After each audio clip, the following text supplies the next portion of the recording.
초원이 깨어납니다. 지평선 끝까지 짧은 풀들로 덮인 드넓은 땅.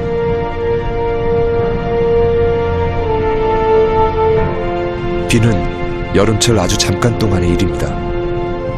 그래서 식물들은 더 이상 키를 높이지 않습니다.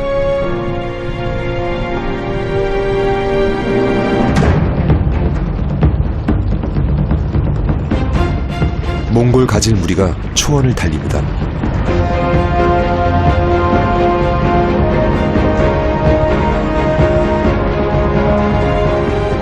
속도를 높여 바람을 따라잡습니다.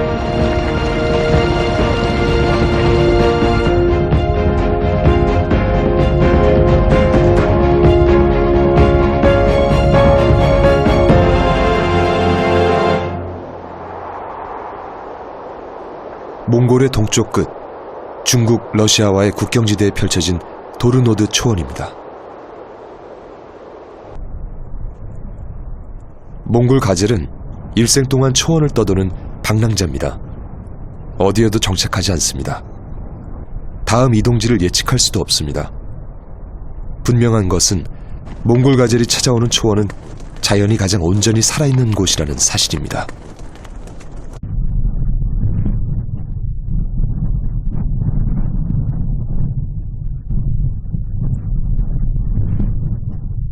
(3월) 초원에서는 수많은 죽음과 마주치는 계절.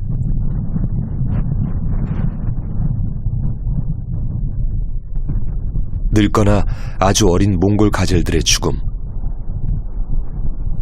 겨울철에는 혹독한 추위와 배고픔 때문에 죽습니다. 그러나 겨울보다 훨씬 더 많이 죽는 때가 이른 봄입니다.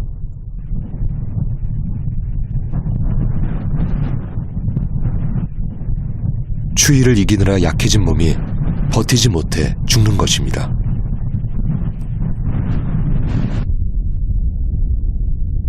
수풀 속에 나타난 것은 늑대. 수컷 가젤 한 마리를 먹어치우고 사라졌습니다.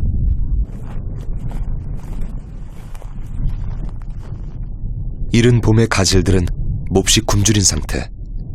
늑대의 입장에서 쉽게 잡을 수는 있지만 먹을 것은 없는 먹이였을 겁니다.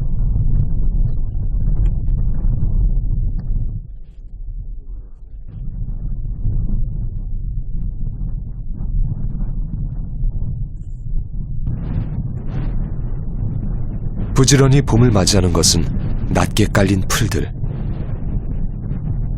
1년 내내 건조한 날씨 때문에 나무가 자라지 않는 땅.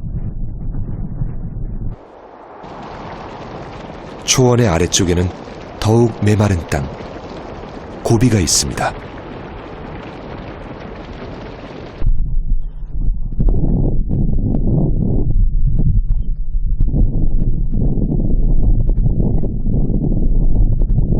고비 사막이라고도 불리지만 이곳은 사막과는 조금 다릅니다. 고비란 풀이 잘 자라지 않는 거친 땅이란 뜻. 적게나마 풀이 자라는 메마른 땅입니다. 모래사막은 아주 일부입니다.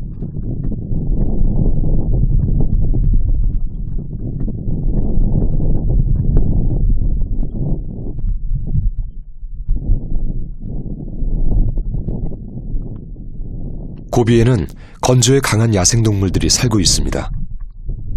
야생 당나귀는 그 대표적인 동물입니다. 2, 3일에 한 번만 물을 먹고 오줌은 자주 누지 않아 수분을 아낄 수 있습니다.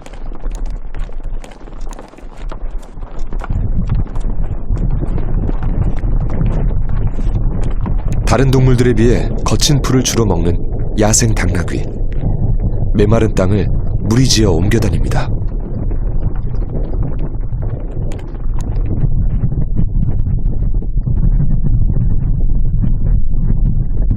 이른 봄, 고비에는 높은 모래바람이 붑니다.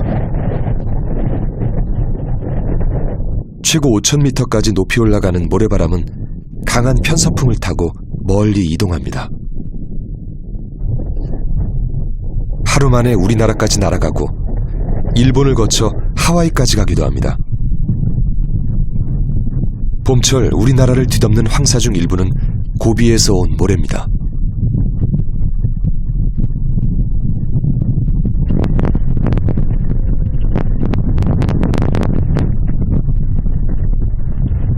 모래바람이 불면 쌍봉낙타의 콧구멍은 순식간에 닫힙니다. 이중으로 자란 속눈썹과 귀 속의 털도 모래를 막아줍니다.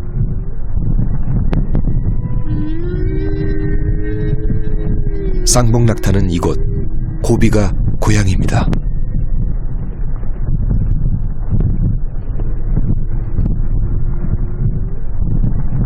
등에 진 두 개의 혹 안에 지방질을 모읍니다.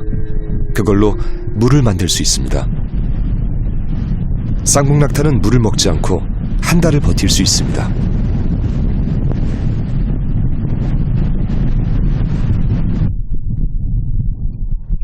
이 척박한 땅은 지구상에서 야생낙타가 사는 유일한 곳입니다.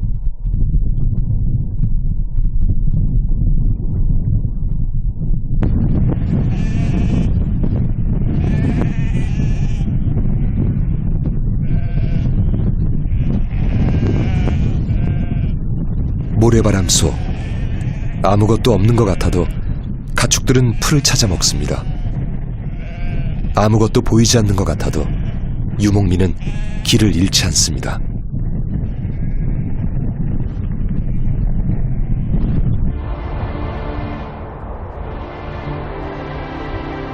모래바람이 지나간 고비, 이때쯤 먹구름이 몰려옵니다.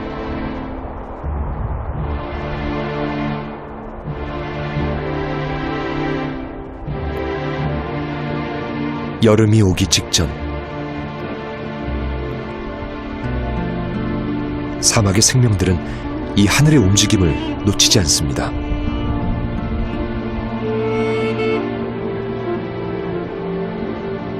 동물들은 벌써 비를 직감했습니다. 이때 오는 비로 1년을 살아야 하기에 고대하며 기다립니다.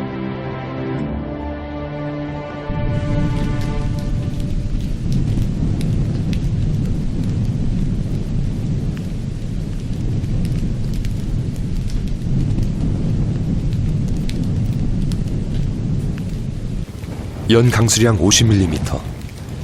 우리나라 장마철 하루에 내리는 양이 1년 강수량의 전부입니다. 그 귀한 비가 내리는 날, 메마른 고비가 잠시 깊은 숨을 내쉽니다.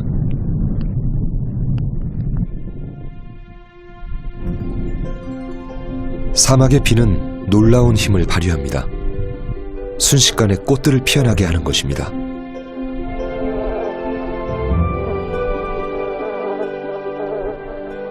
곳곳에서 준비하고 있던 꽃과 식물들이 한꺼번에 피어나는 순간,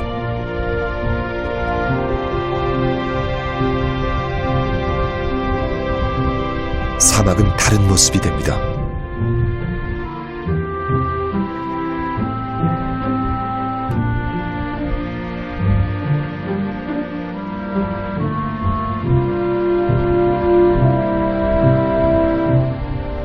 막 비가 지나간 사막, 생명들은 한층 활발해집니다.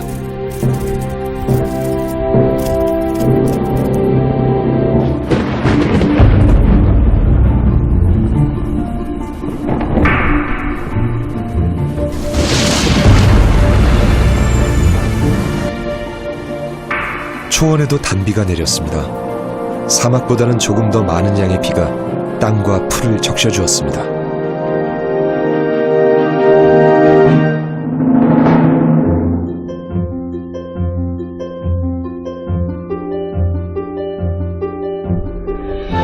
비가 지나간 직후 풀은 빠르게 자랍니다. 지평선 끝까지 질 좋은 초지가 만들어집니다.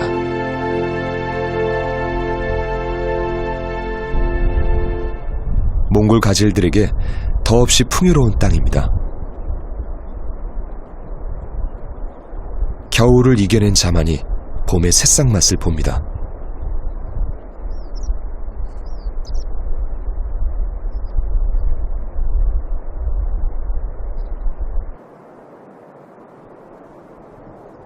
몽골 가젤은 수천 마리씩 무리지어 이동합니다. 하지만 여름이 오면 몇십 마리의 작은 무리로 분산될 것입니다. 암놈이 새끼를 낳을 시기에는 따로 생활하기 때문입니다.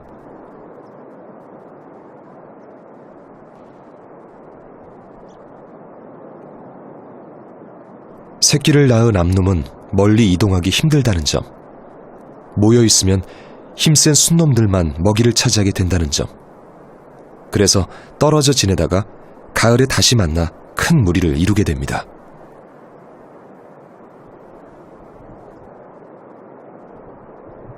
물과 초지를 찾아 중국의 신장성, 카자흐스탄까지 이동하기도 합니다.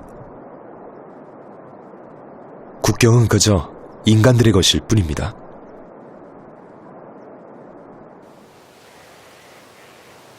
여름, 도르노드 초원의 텃새 몽골 종다리가 주변을 살핍니다.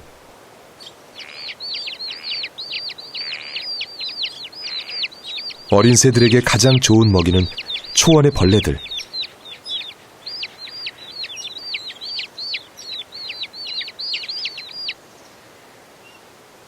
여름은 새끼들을 키우는 계절입니다.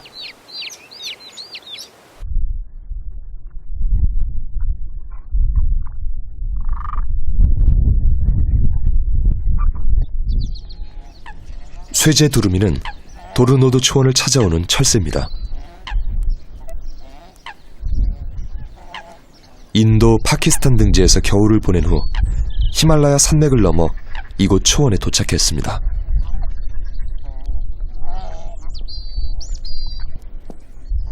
이곳에서 번식기를 보냅니다.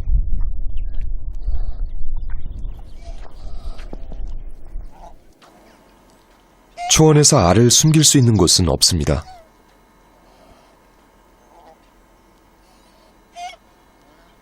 한 마리의 암놈과 한 마리의 순놈이 짝을 지으면 평생을 간다는 쇠제두루미. 소중한 알을 품는 일도 암수가 똑같이 번갈아가며 합니다.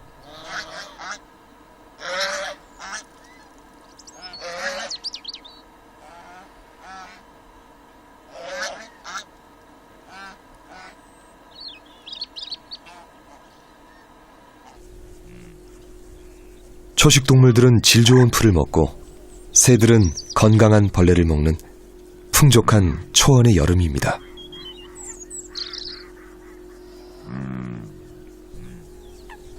사나운 큰 말똥가리도 이 평화를 즐깁니다.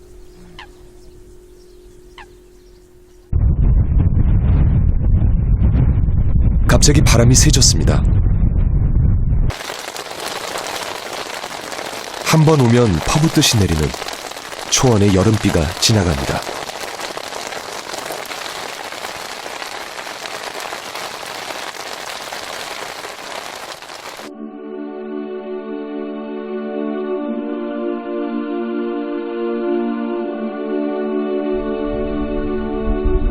비가 지나간 후 초록빛이 더욱 짙어졌습니다. 여름이 절정입니다.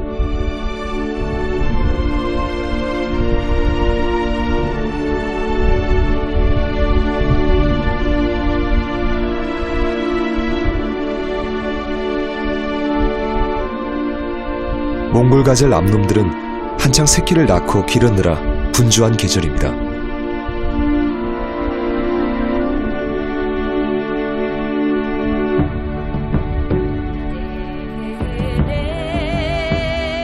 달리는 암놈 무리 속에는 늘 새끼들이 섞여 있습니다.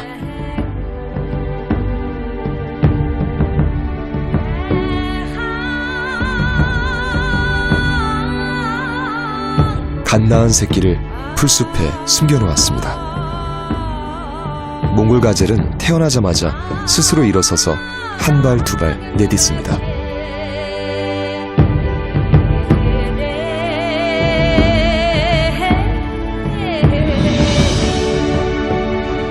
그리고 달리기 시작합니다. 달리기는 몽골 가젤의 본능입니다.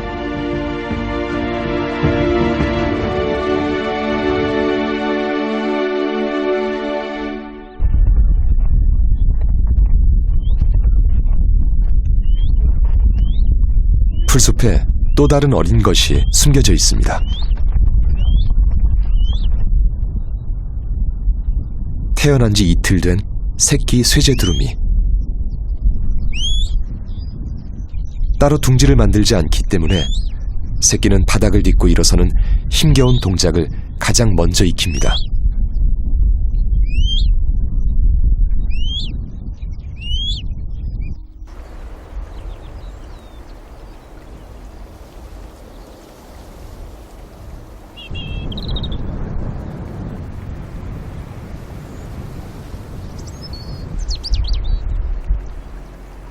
세제 두루미 새끼 2마리가 제법 자랐습니다.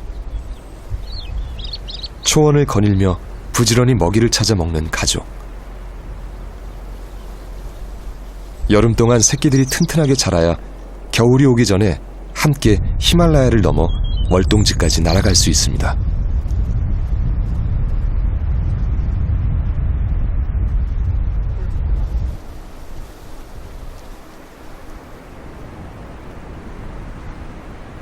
초원의 가장 아래 작은 굴이 곳곳에 있습니다.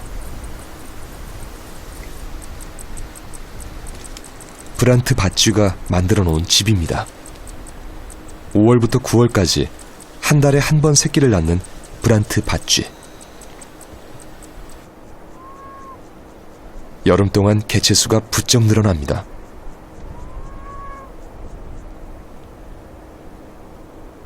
초원의 설치류들은 대부분 초식동물.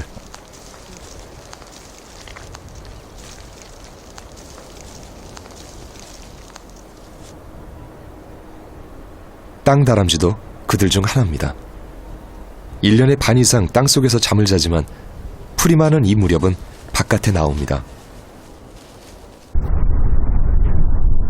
설치류들의 천적은 곳곳에 있습니다.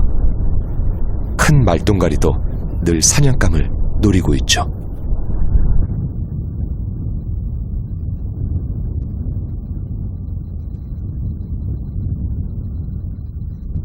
늦은 봄에 태어난 새끼가 4마리. 어린 것들을 굶기지 않으려면 어미가 부지런히 먹이 사냥을 해와야 합니다.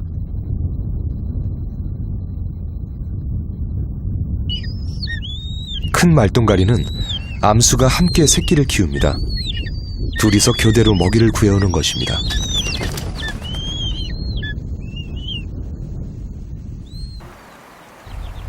큰 말똥가리가 좋아하는 사냥감인 브란트 밧쥐. 풀을 먹으러 굴 밖에 나와 있는 동안 잠시도 위험하지 않은 순간은 없습니다.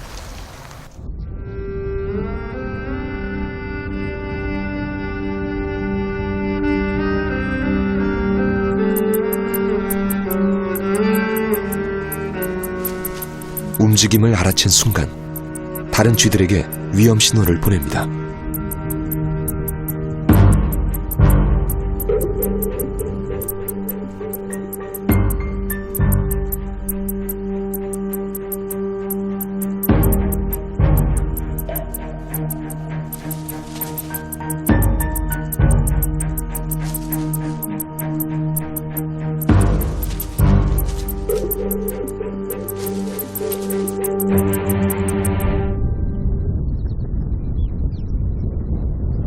여름은 초원의 설치류가 가장 많은 시기, 동시에 설치류가 가장 많이 잡아먹히는 시기입니다.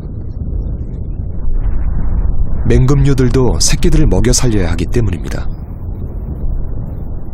큰 말똥가리는 사냥한 먹이를 가지고 둥지로 향합니다.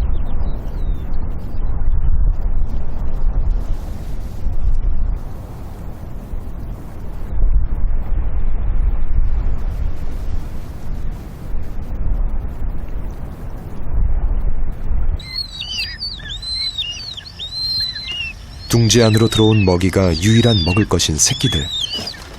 먹이 경쟁은 치열합니다.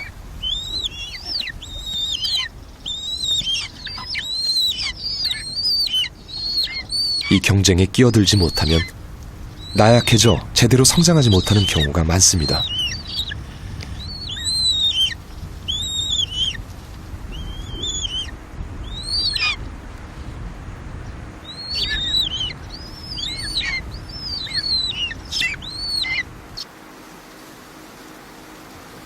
여름 초원을 누비는 작은 설치류들. 이들 중 10분의 1만이 다음 해까지 살아남을 뿐 대부분 천적들의 먹잇감으로 사라집니다. 풀을 먹고 단백질을 키운 설치류들 덕분에 초원 생태계가 유지됩니다.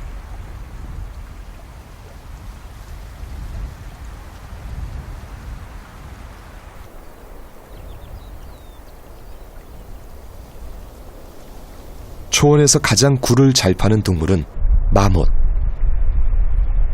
마못이 파놓은 아늑한 굴을 코상여우는 자신들의 거처로 이용합니다.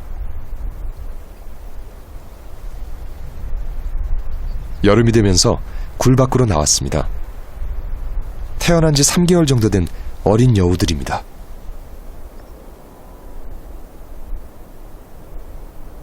산속이 아니라 사막과 초원에서 태어나 살아가는 코상여우. 어린 여우들은 장난치기에 여념이 없습니다.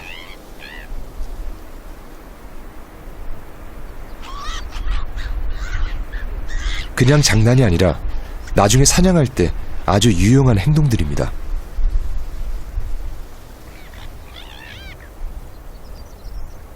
짝짓기 행동처럼 보이지만 등에 올라타는 것은 자신이 더 세다는 것을 보여주기 위한 것. 서로 먼저 등에 올라타려고 다툽니다. 일종의 서열 행동입니다.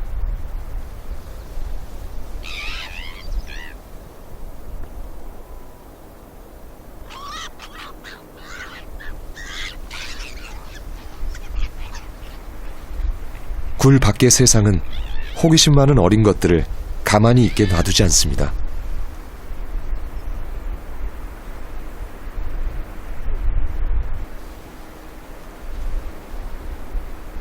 청각이 예민하고 특히 후각이 뛰어난 코상여우.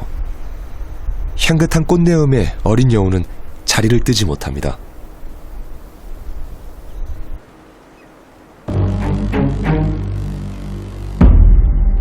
하지만 방심하는 순간이 가장 위험한 법.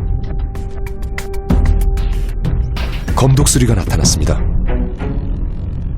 새끼는 물론 몸집이 큰 어미도 잡아가는 검독수리. 초원에서 코상여우에게 가장 무서운 천적은 검독수리입니다.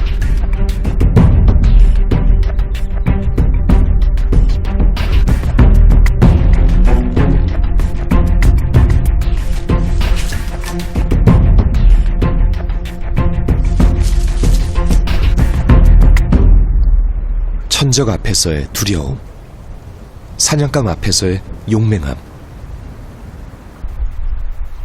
먹이를 잡아야 하는 동물들은 두려움과 용맹함, 그 사이를 오가며 살아갑니다. 검독수리를 피해 달아났던 어미 코상여우는 쥐 한 마리를 사냥했습니다.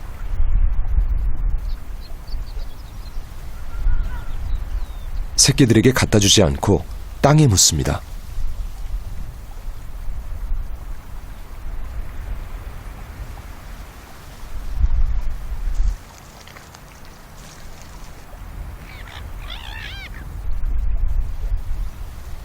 새끼들이 직접 먹이를 찾아내도록 훈련시키기 위해서 어미는 이런 방법을 씁니다.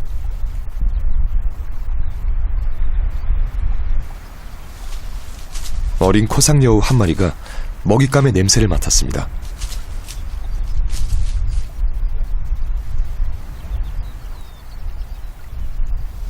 그런데 찾아낸 먹이를 먹지 않고 가져갑니다.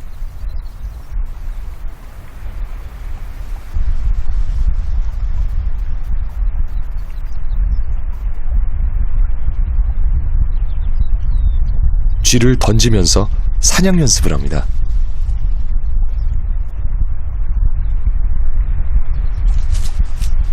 냄새를 맡고 다른 새끼 여우들이 모여듭니다.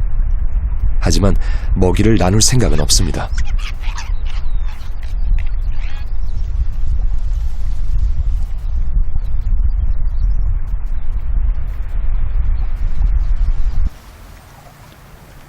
어린 여우는 머지않아 자신의 힘으로 사냥을 하게 될 것입니다.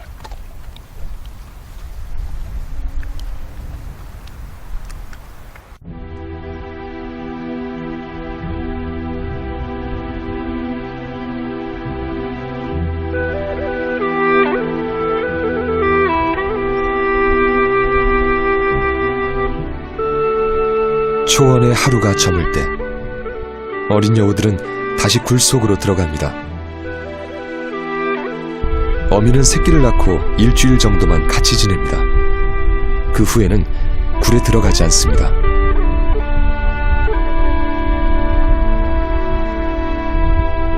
잠깐 들어가 새끼가 잘 있는지만 확인하고 나온 어미. 언덕 위에서 굴을 지켜보다가 그대로 잠이 듭니다.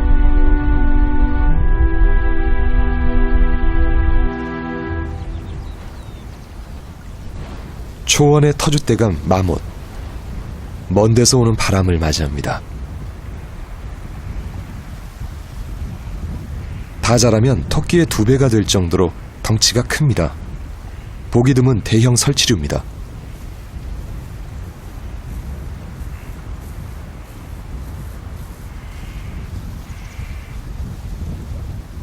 풀을 먹기 위해 바깥으로 나온 마못무리. 보통은 땅속에 굴을 파고 들어가 잘 나오지 않습니다.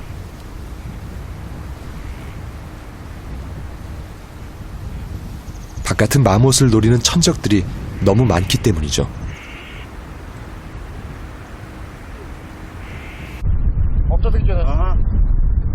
몽골 사람들도 그들 중 하나입니다. 마못 사냥에는 준비할 것이 좀 있습니다. 눈에 잘 띄는 흰옷, 동물을 가장한 모자,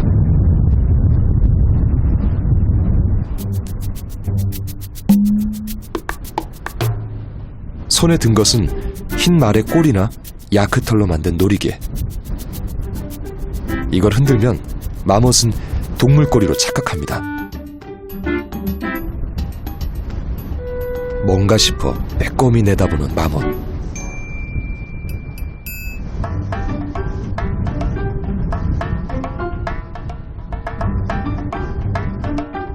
궁금증을 못 참고 굴 밖으로 나오고 말았습니다. 마못의 못 말리는 호기심, 그것을 이용한 사냥꾼의 위장술.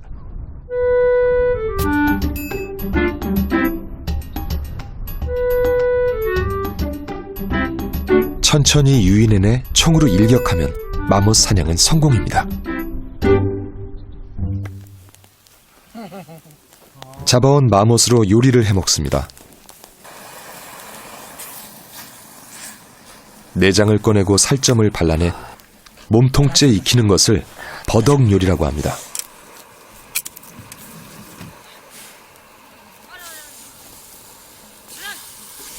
야채와 함께 뜨겁게 달군 돌을 집어넣어 익히는 것입니다.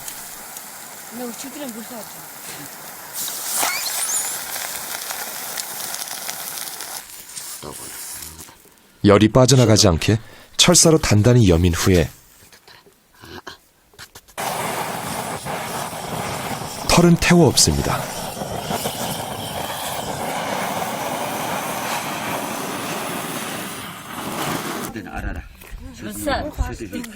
마못으로 만든 버덕 요리가 완성됐습니다.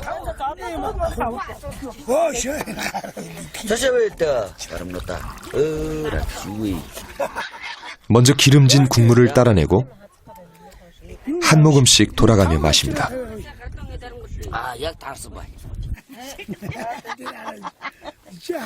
몽골 사람들에게 최고의 별미로 꼽힙니다. 초원의 건강한 풀만 먹고 자란 마못. 마못의 단백질은 초원의 모든 생명들에게 귀한 영양분이 됩니다.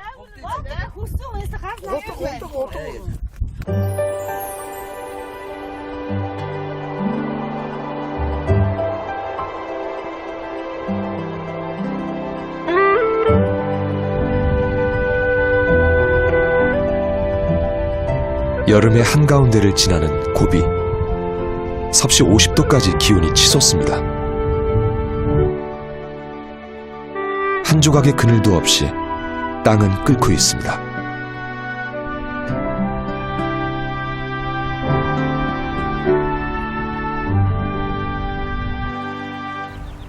풀과 바위와 모래, 고비는 이들이 어우러진 땅입니다.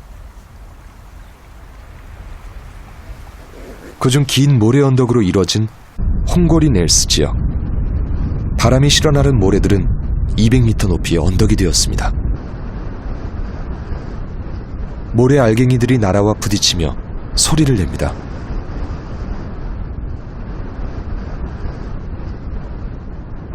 노래하는 모래.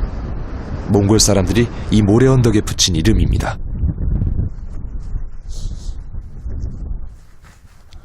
사막은 아주 천천히 바람을 따라 움직입니다.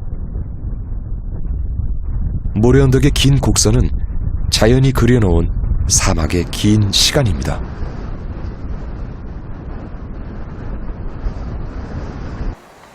식물은 키를 낮추고 줄기를 나무처럼 단단하게 합니다.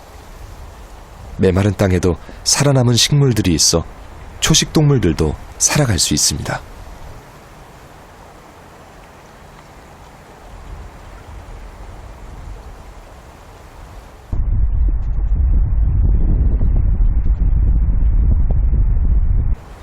야생 당나귀들도 새끼를 키우는 여름입니다. 번식을 하고 새끼를 키우는 이 무렵에는 작은 무리로 다니다가 겨울에 다시 큰 무리를 이룹니다.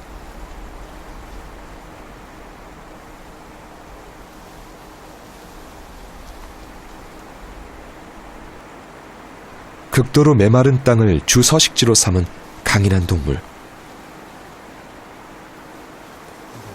그래서인지 야생 당나귀는 그 어떤 동물보다 당당한 자태를 뽐냅니다. 사람들은 이 모습을 보고 가장 도도한 동물이라는 별칭을 붙였습니다.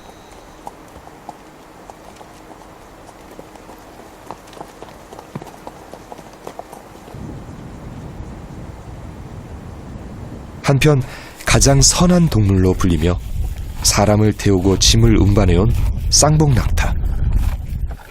지방을 저장해둔 혹이 있어 먹이가 떨어져도 스스로 생명을 유지하고 자유자재로 움직이는 입술로 식물의 가시도 훑어내며 먹습니다.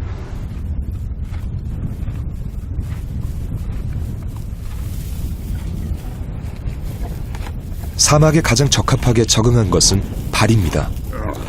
발가락은 2개, 접시처럼 넓적해서 모래밭에 빠지지 않습니다. 낙타만큼 사막을 오래 걸을 수 있는 동물은 없습니다.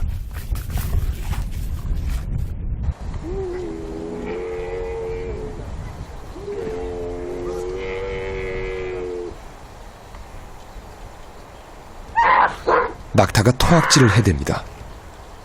오늘은 낙타에게 무척 괴로운 날입니다. 여름 털이 저절로 빠지기 전에 유목민들은 낙타 털을 자릅니다. 낙타는 꼼짝없이 묶여 있어야 합니다.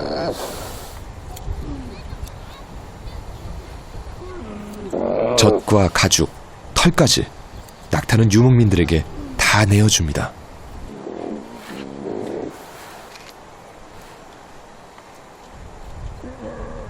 사람들은 낙타 털로 밧줄을 만들고 옷이나 카펫의 재료로 쓰기도 합니다.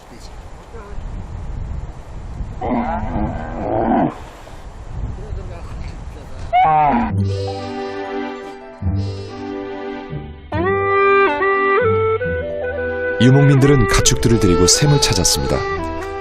종일 물을 참았던 가축들은 한 번에 엄청난 양의 물을 마십니다. 샘은 고비가 가진 유일한 물. 유목민은 언제나처럼 가축에게 먼저 물을 준 후 자신의 물을 가져갈 것입니다.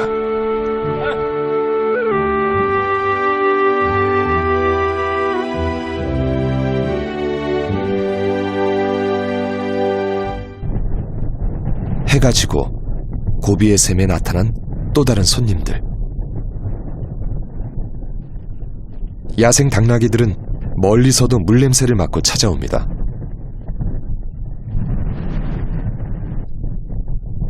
물을 찾아내는 놀라운 능력으로 야생 당나귀들은 스스로 샘을 파기도 합니다.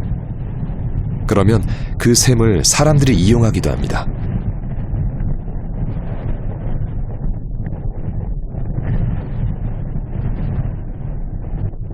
먼 길을 걸어 찾아온 샘에서 목을 축인 후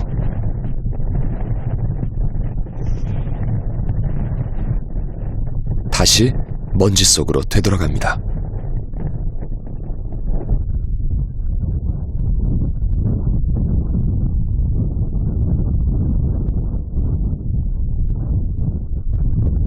고비의 모래땅 사이사이에는 바위산들이 있습니다. 오랜 세월 바람에 깎이고 깎여 만들어진 바위산. 황량한 곳이지만 새들에게만은 아주 좋은 번식지입니다. 독수리는 이곳 맹금류 중에 가장 큰 새입니다. 날개를 다 펼쳤을 때 길이가 3m, 몸무게 10kg에 이르는 맹금류입니다.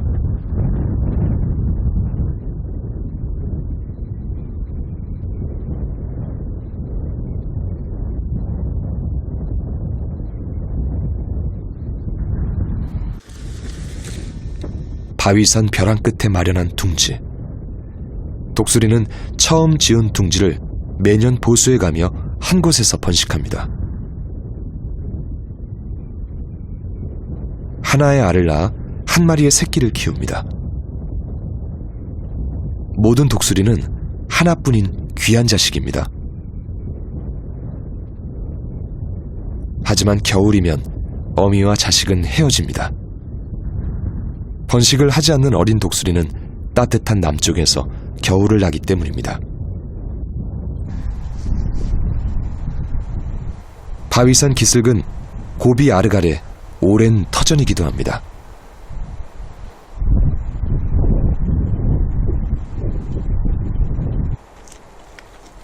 야생 양 중에서도 덩치가 큰 고비 아르갈. 물을 먹지 않아도 먹이에 있는 아주 적은 수분만으로도 살아갈 수 있습니다. 나이를 먹을수록 뿔은 160cm까지 자랍니다.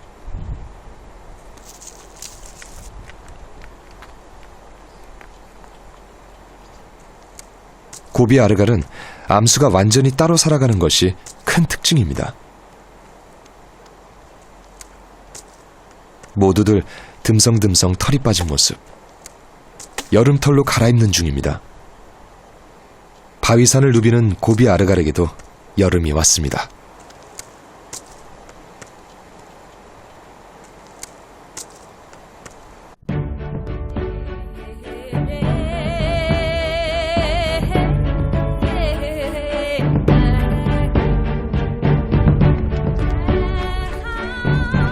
초원의 여름은 말이 온 힘을 다해 성장하는 계절.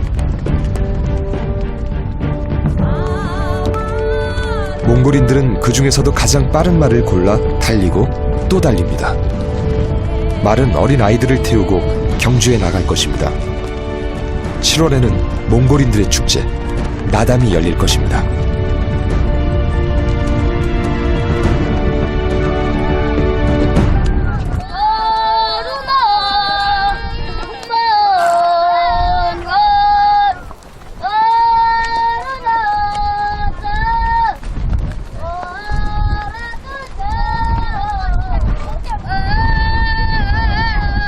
수거한 말들을 잠시 쉬게 합니다.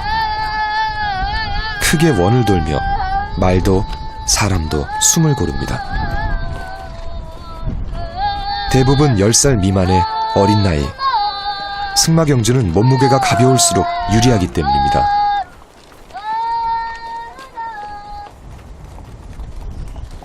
유목민들이 기르는 말들은 거의 야생의 상태로 살아갑니다. 하지만 진짜 야생말과는 조금 다릅니다.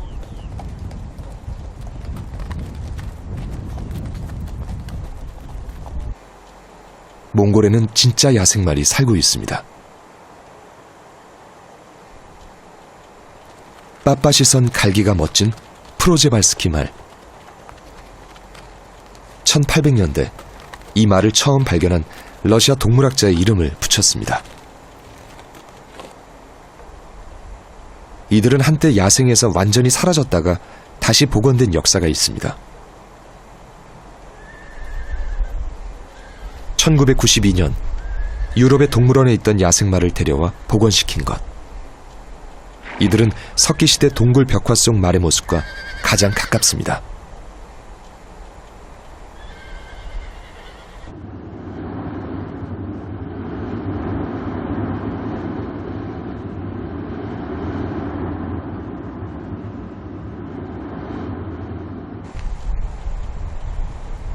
초원에서 8월은 가을입니다.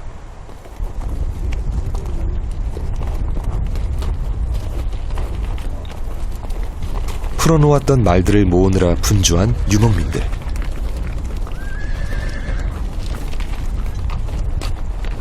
여름 동안 충분히 먹이를 먹은 말들은 몸집이 커지고 기운이 넘칩니다.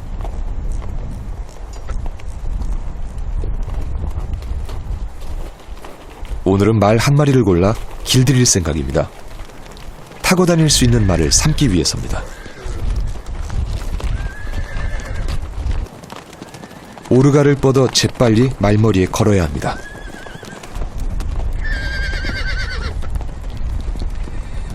태어난 지 3년 정도 된 튼튼한 말을 골랐습니다.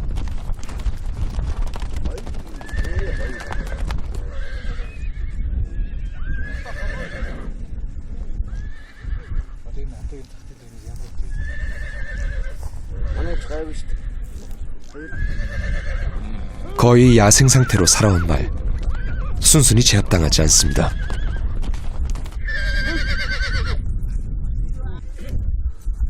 말 길들이기는 힘센 장정 몇 명이 매달려야 합니다.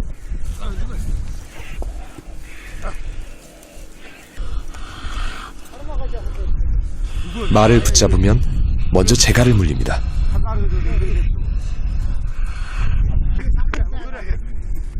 말은 이제 자유의 몸이 아닙니다.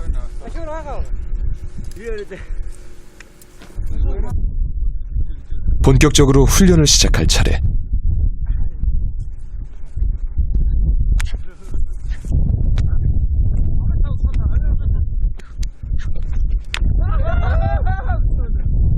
말이 놀라서 날뜁니다. 말 길들이기의 시작은 늘 이렇습니다.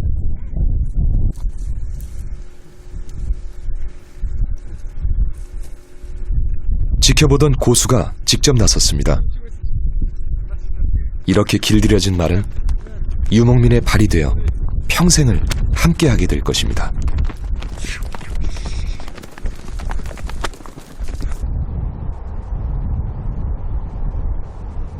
초원에 서늘한 바람이 붑니다.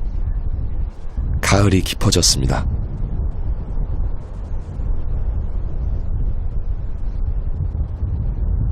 (10월) 여름에 흩어졌던 몽골 가젤들이 다시 모이는 계절입니다.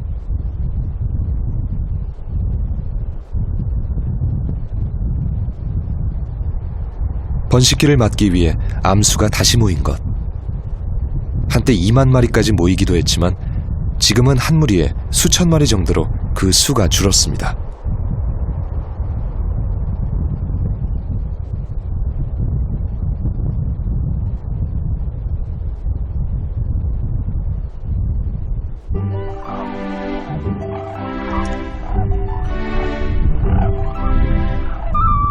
제두루미들은 겨울을 나기 위해 남쪽으로 가는 중입니다. 도르노드 초원은 이들이 잠시 휴식을 취하는 곳입니다.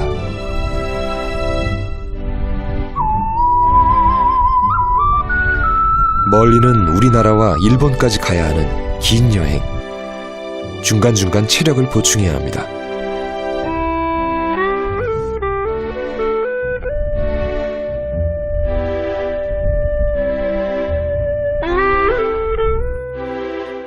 머리가 노란 것은 올해 태어난 새끼들. 힘겨운 첫 여행이 끝나면 이들은 어른이 될 것입니다.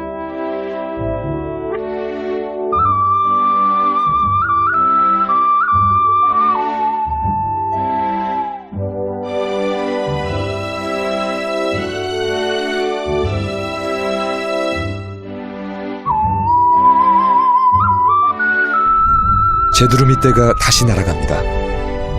월동지를 향해 떠나는 이들의 날갯짓은 겨울이 다가오고 있음을 말해줍니다.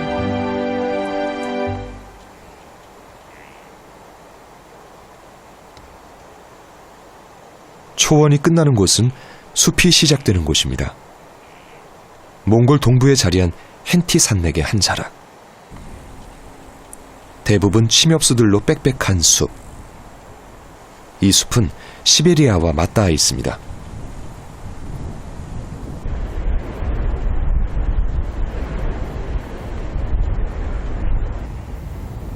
독수리 한 마리가 주변을 맴돕니다.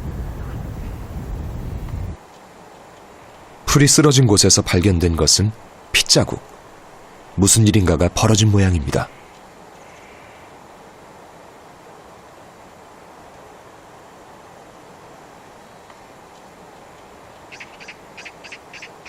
죽은 채 버려져 있는 건 송아지 한 마리. 늑대에게 당한 듯 보입니다. 죽은 동물들을 가장 먼저 찾아내는 건 까치나 까마귀 같은 작은 새들.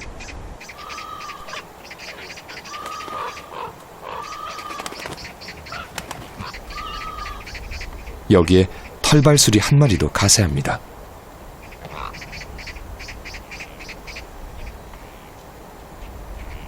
맹금류 중에서 덩치가 작지만 산압기로 유명한 털발수리. 먹잇감을 살펴본 후에 가장 먹기 좋은 자리를 차지합니다.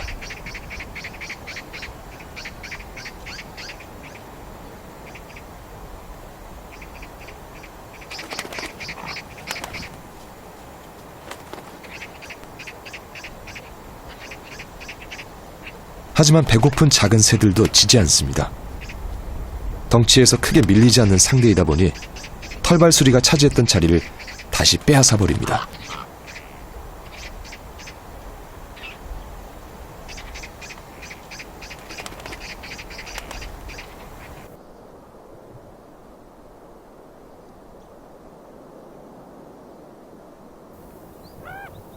이 상황을 지켜본 또 다른 눈, 늑대입니다.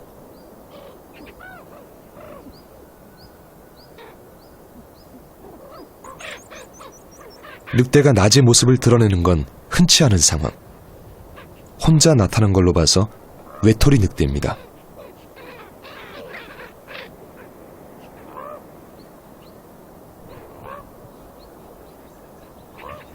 무리에 있다가 대장에게 쫓겨났거나 어쩌면 쫓겨난 대장 늑대일지도 모릅니다.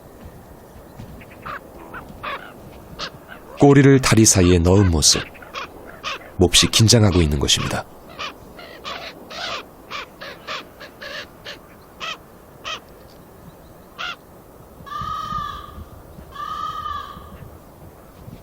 작은 소리에도 놀라며 잔뜩 겁먹은 듯 주변을 살핍니다. 혼자 있는 늑대의 특징입니다.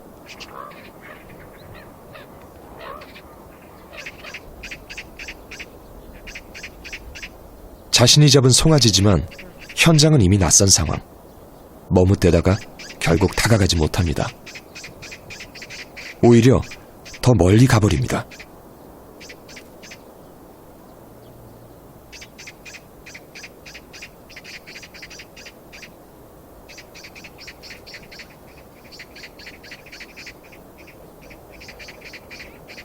오줌은 늑대의 영역 표시. 발바닥을 땅에 비벼 채취도 남깁니다.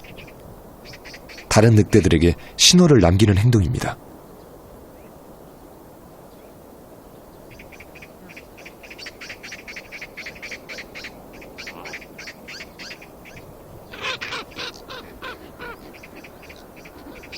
잠시 밝은 낮에 감행한 외출.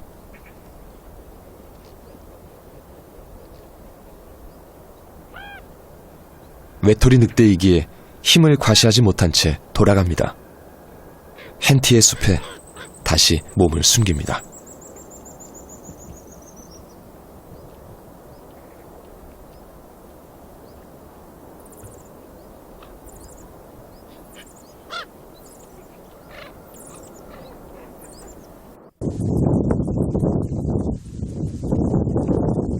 바람이 한층 더 차가워집니다.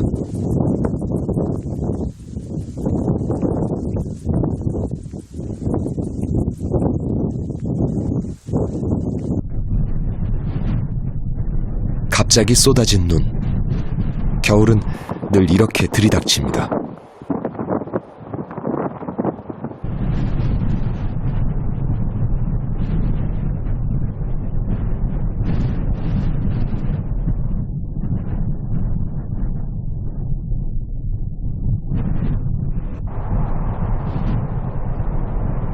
시베리아의 찬바람이 긴 겨울을 불러옵니다.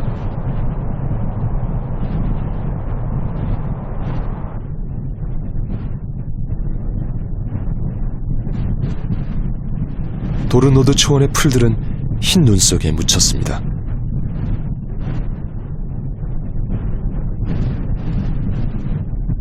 초원의 방랑자 몽골 가젤이 눈밭 위를 달립니다.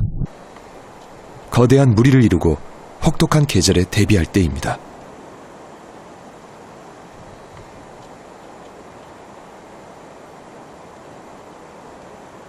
이제부터 이들의 과제는 살아남는 것,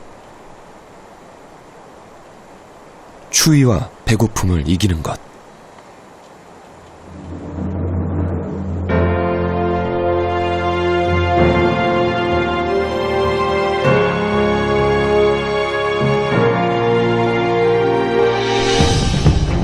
풀을 찾아서, 찬바람이 잠시 쉬는 곳을 찾아서 이들은 다시 초원을 방랑할 것입니다.